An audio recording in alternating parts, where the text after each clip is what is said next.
Members of the House of Representatives have voted overwhelmingly to release files from the Department of Justice on the late sex offender Jeffrey Epstein.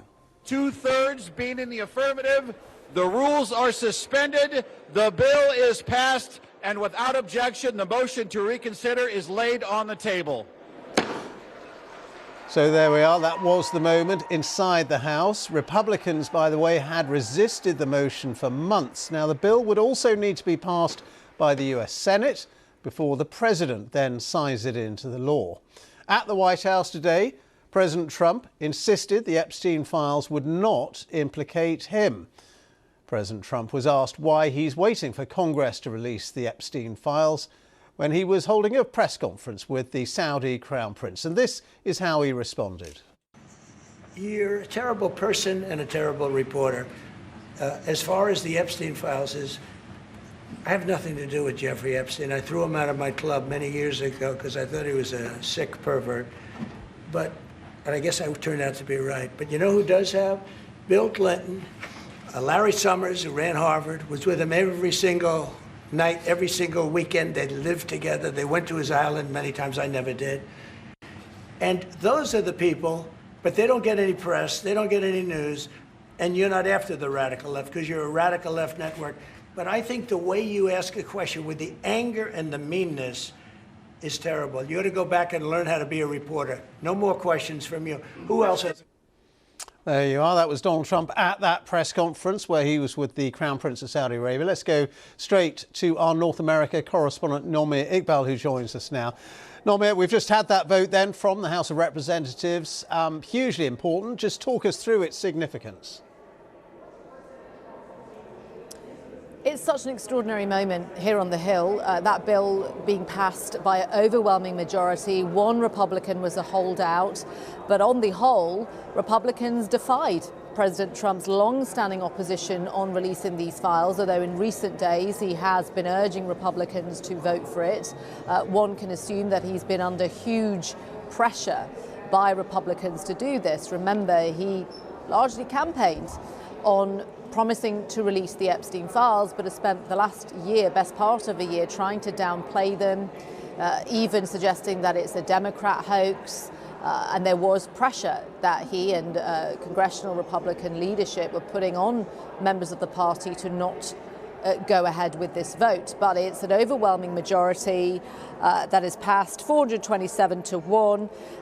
The reason why I think it's extraordinary, because it really shows that Donald Trump has lost his authority on the Republican Party, over the Republican Party that he's had for some time on this issue.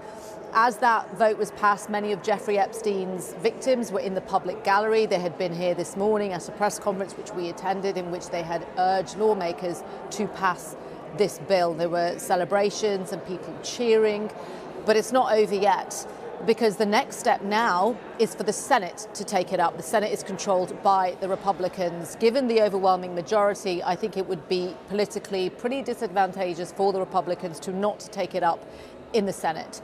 The next step, if it passes, it would then land on President Trump's desk to sign into law. And then the next plan would be for all the Epstein files to be released, all the files that the Department of Justice has. There would be some caveats. For example, any potential prosecutions, investigations wouldn't be disclosed, nor would any underage victims.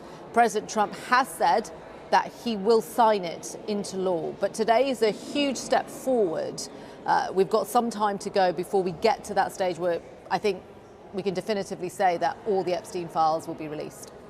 And of course, President Trump has flip-flopped on this issue of releasing the files, hasn't he? I mean, just talk us through the way he's changed his mind on this. He has. And even now, even though he's saying that he wants Republicans to do this vote and that he said he would sign it, he's still portraying this as an issue with the Democrats, that this is, at first he's saying it's a Democrat hoax, that they've created all of this drama in order to distract from his success. Again, it was President Trump who talked about the Epstein files when he was campaigning, the importance of releasing them. He, in part, stoked this conspiracy theory that Jeffrey Epstein did not die by suicide in 2019, but was somehow killed because he had access to a a list of powerful people involved in crimes. There's no evidence of any of that. So his U-turn, his flip-flopping has really confounded a lot of his ardent supporters, including Congresswoman Marjorie Taylor Greene, a firebrand who has stood shoulder to shoulder with him. She was here this morning, and she talked about how President Trump had called her a traitor, but she said, to quote her, that a traitor was someone who protects his own interests and foreign countries.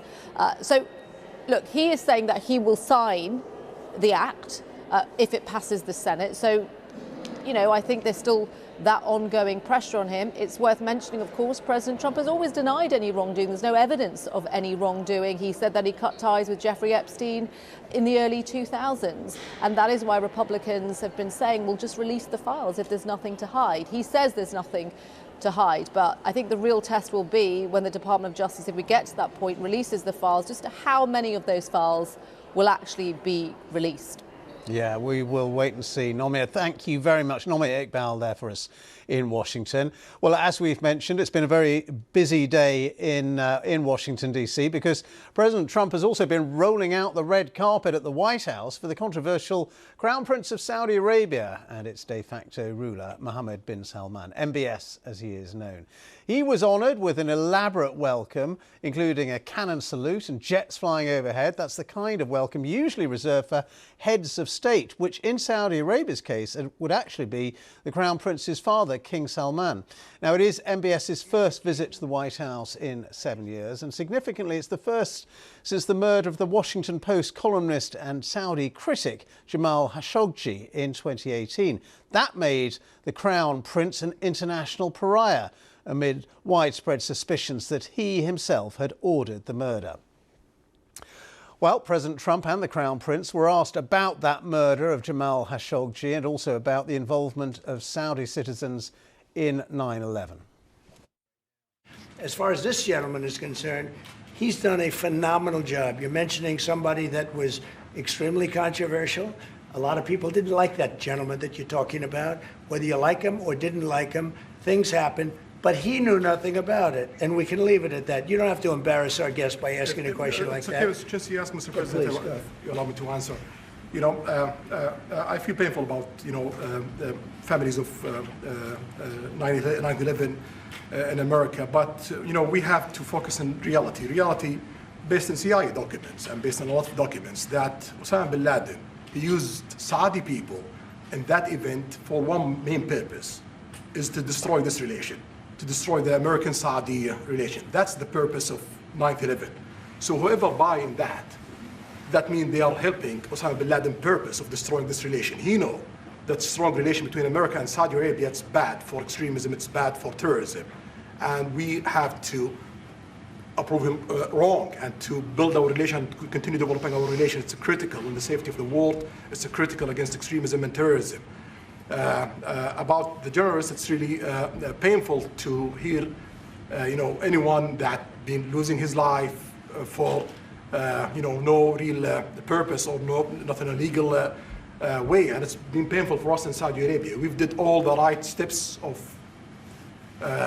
investigation, etc., in Saudi Arabia, and we've improved our system to be sure that nothing happened like that, and it's painful and it's a huge mistake, and we are doing our best that this doesn't happen again.